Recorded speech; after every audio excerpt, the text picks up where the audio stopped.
think it's been definitely been a good bonding experience. Oh yeah, definitely, yeah. It's part of the journey, isn't it? And I think this is one of the main things we'll remember from Unbound about the camper trip from Chicago. And eventually Emporia. No, definitely. I mean, you can't go to America and not do a road trip, can you? No. I keep describing it as the Tour de France, the gravel world.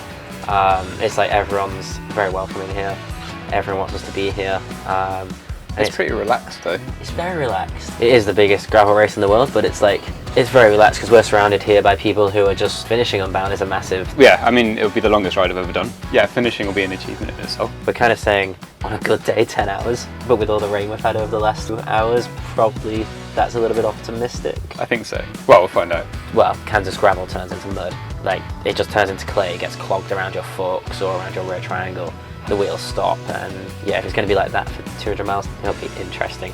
It's a big puncture place. Yeah, it's not just about getting yourself round, it's about getting your bike round the quickest possible, and that kind of adds a new dynamic about puncturing and just other bike mechanics. Like multiple inner tubes, loads of patching, Dynaplug, which I've never used before, but hopefully in the moment I'll just be like, I can do it, and I'll have to do it, so it will be different. I think also the other main thing we really need to think about is fueling and hydrating during this race, just because it's such a long period of time. I think riding's going to really take its toll on us, and yeah, we just need to be really careful about that. You're in the position where you're burning so many calories that you have to eat. It's really, you're just basically forcing food down you and getting as much liquid on board as possible. That's the one thing that's worried me is when I laid all my kit out, I kept thinking I had too much. Normally you go for like a 6-hour ride and you fill your jersey pockets, but for this you've kind of had to do that 3 times.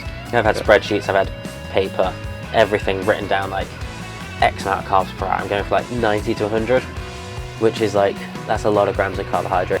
But yeah, we're super excited. Yeah. I think we're quite apprehensive. Like we've not raced in America before. There's a lot of girls who are like full-time professional athletes who are going to be bringing a serious level of riding ability. Yeah. Some serious watts.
This can only be described as absolute chaos. Varying degrees of like cementy mud, and as I hit it, my wheels just stopped completely, and everything was clogged up. I actually saw a guy riding a Ribble who I'd met earlier at the RV park, and I was like, hey, can I borrow your Allen key?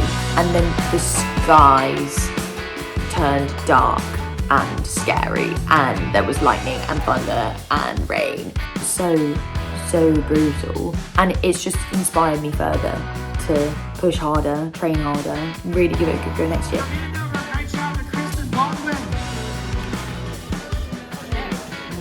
And how was that? Good job as well, Joe Laverick. Once I was like out of the race, I was just like, yeah, have fun. Atmosphere was absolutely insane. Like rolling into that finish, Ribble Collective guys were there and seeing me, and that felt so good. Whether you win, come last, finish, whatever, this race is like everyone's got a story from it. I know when I go back home, everyone's going to be asking about it.